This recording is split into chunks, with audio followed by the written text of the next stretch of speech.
VP Yadav ने संभाला हरियाणा शिक्षा बोर्ड अध्यक्ष का कार्यभार। कहा कि शिक्षा एवं परीक्षा की पद्धति में सुधार करना प्राथमिकता। नमस्कार, दैनिक साथी के डिजिटल प्लेटफॉर्म पर आपका स्वागत है। खबर को विस्तार से जानने के लिए यदि आपने अब तक हमारे चैनल को लाइक, शेयर, सब्सक्राइब नहीं किया है तो सब्सक्राइब करें, बेल आइकन प्रेस करें ताकि आपको हमारे सभी नोटिफिकेशन मिलती रहे। जी हां, उन्होंने कहा कि भारत सरकार की नई शिक्षा नीति को पूर्ण रूप से लागू करना मेरी प्राथमिकता होगी। और आगे उन्होंने कहा कि शिक्षा परीक्षा में सुधारवादी कदमों को और अधिक गति देते हुए बोर्ड की कार्यप्रणाली को अधिकाधिक सुदृढ़ किया जाएगा। जी हां, ये सब वीपी यादव ने आज हरियाणा विद्यालय शिक्षा बोर्ड भिवानी के अध्यक्ष का पदभार संभालने के पश्चात व्यक्त किए। और यहाँ पर आपको बता दें कि इससे पूर्व उन्होंने बोर्ड की लॉबी में स्थापित मां सरस्वती की पूजा अर्चना की। इस अवसर पर बोर्ड सचिव कृष्ण कुमार, संयुक्त सचिव पवन कुमार व बोर्ड के अधिकारी कर्मचारियों ने श्री यादव व उनकी धर्मपत्नी शारदा यादव का फूल मालाओं से स्वागत किया। बता दें कि वीपी यादव रेवाड़ी के रहने वाले हैं और वह सन ग्लो इंटरनेशनल स्कूल के अध्यक्ष भी हैं।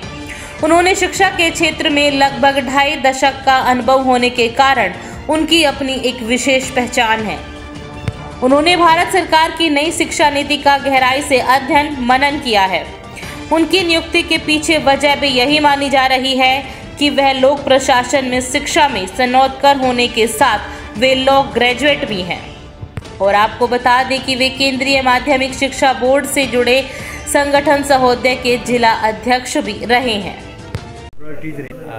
नई जिम्मेवारी देने पर सबसे पहले तो मैं मनोहर खट्टर जी का और शिक्षा मंत्री श्री कंवल सिंह पाल गुर्जर जी का धन्यवाद करना चाहूँगा, आभार जताना चाहूँगा इसमें। और जहाँ तक रहा उन्होंने जिम्मेवारी दिया, आगे सबसे पहली प्राथमिकता ये रहेगी कि बोर्ड को शैक्षणिक तौर पर, क्योंकि एक एग्जामिनेशन नहीं, परीक्षा बोर्ड नहीं, हम सिर्फ शिक्षा बोर्ड भी हैं, तो नई शिक्षा नीति को पूर्णता से, दृढ़ता से लागू करना ये हमारी प्राथमिकता रहेगी। और जो नया रोल बोर्ड का है नई शिक्षा नीति देने, खास तौर पे परीक्षाएं और मूल्यांकन का प्रारूप है वो बदलेगा। तो ये हमारी सबसे बड़ी परीक्षा रहेगी। एस्टेट का एग्ज़ाम करवाना और नए सिस्टम और नई नीति को, जिसमें भारतीयता का मूल जो विशेष तौर पे नई शिक्षा नीति में, उसको भी हम दृढ़ता से लागू करेंगे। एस्टेट एक बड़ी चुनौती के रूप में पहले भी एक बार एस्टेट का आयोजन हो चुका है और डॉक्टर जगबीर जी ने जिस तरह की एक पद्धति यहाँ पर विकसित की है उसको मैंने भला भांति उनके संरक्षण में, उनके नीचे काम करते उसको समझा है। और जिस तरह से किसी तरह की भी कोई कितने सालों में कोई किसी तरह की भी पेपर लीकेज या अन्य अनियमितताएं कभी नहीं हुई, उसी तरह से उनके द्वारा जो प्रशिक्षण दिया है उसको हम दृढ़ता से लागू करेंगे। नकल रही तकल सही नहीं, मौजूदा तो जो सिस्टम अभी है वार्षिक परीक्षा का वही रहेगा। अगर ज़रूरत पड़ी इसकी, जो भी दिशा निर्देश अगर सेंट्रल एजुकेशन अथॉरिटीज़ से आते हैं तो उसके अनुरूप सिस्टम में ढाला जाएगा।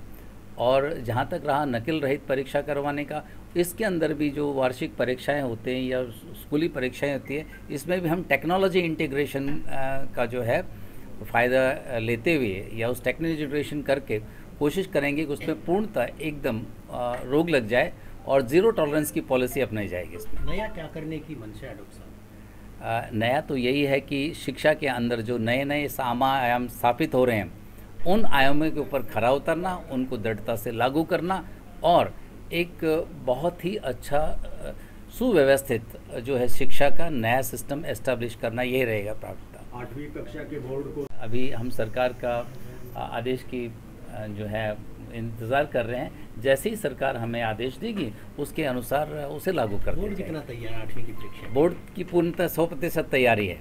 आज कहें तो अगर आज इसी सत्र में अभी से लागू कर दें उसको। हरियाणा शिक्षा बोर्ड देश में टॉप बोर्ड माना जाता है जी। नेपाल से की बात करें, गुजरात की बात करें जी, लेकिन उसके बावजूद ऐसा नहीं। शायद सरकार के अपने कुछ उनका एक मॉडल है, उन्होंने सोच और विचारा है कि हो सकता है एक कंपटीशन की भावना उत्पन्न की जाए दोनों बोर्डों के बीच में, कि भाई इधर स्टेट बोर्ड बहुत अच्छा करे, उधर सीबीएसई है, कौन कितना दृढ़ता से अपने आप को गुणवत्ता की तरह से एस्टैब्लिश करता है, ये देखा जाएगा। तो हम उसके लिए तैयार हैं। और हरियाणा विद्यालय शिक्षा बोर्ड का अनुसरण बहुत सारे बोर्ड करते हैं। हमारा प्रयास रहेगा कि ये देश का नंबर 1 बोर्ड बन जाए। अधिकांश कार्य बहुत सारे काम तो ऑलरेडी डॉक्टर जगबीर जी ने ऑनलाइन कर दिए थे, और ज़्यादा प्रयास रहेगा। कैसे से इंटीग्रेटेड पेमेंट सिस्टम है, इसको हम ऑनलाइन करेंगे, और बहुत सारी चीज़ें हैं जो एडवांस टेक्नोलॉजी इंटीग्रेट करते हुए पूर्णतः 100% ऑनलाइन हो जाएगा बोर्ड। हरियाणा बोर्ड के 98 ये जो कार्य है, एक पाठ्यक्रम एक देश एक पाठ्यक्रम का, ये सेंट्रल गवर्नमेंट का काम है। जैसे जैसे ऑलरेडी हरियाणा विद्यालय शिक्षा बोर्ड एनसीईआरटी की ही किताबें फॉलो करता है, जो कि नेशनल करिकुलम है। तो इसके अंदर आप ये कह सकते हैं कि हम जो स्ट्रीमलाइनिंग है नेशनल करिकुलम की, उस लाइन पर ऑलरेडी चल रहे हैं। सर ये आपकी सोच चुनौतियाँ तो देखिए, परीक्षाएं करवाना अपने आप एक चुनौतियाँ होती हैं, और उसके अंदर हरियाणा विद्यालय शिक्षा बोर्ड ने ऑलरेडी एक मुकाम हासिल किया है। जैसे एस्टेट की नकल रहित परीक्षाएं होती हैं, उसी तरह से भी जो विद्यालयी परीक्षाएं होती हैं उनको भी 100% नकल रहित बनाएंगे। ब्लू प्रिंट और उठाने जब ये यूनियन रही होंगी, और जब विद्यालय की जो मैनेजमेंट है, सिस्टम है, उच्च अधिकारी हैं, वो हर समस्या का समाधान करेंगे, तो यूनियन की आवश्यकता ही नहीं पड़ती है।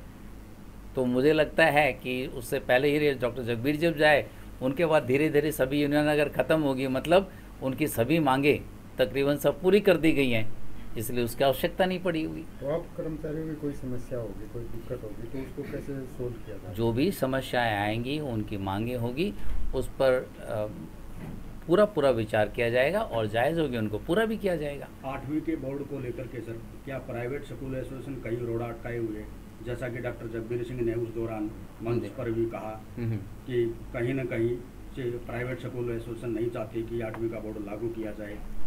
ये जो केस है, ये माननीय उच्च न्यायालय के अधीन है, और जो भी निर्णय देंगे माननीय उच्च न्यायालय, वो हम सबको मंजूर होगा। ठीक है ना। अब हमारे कहने से या प्राइवेट एसोसिएशन के कहने से इस पर कोई प्रभाव नहीं पड़ेगा। और फिर मैं दूसरा कहना चाहूँगा कि इसके ऊपर माननीय न्यायालय ने किसी तरह का कोई स्टे नहीं दिया है।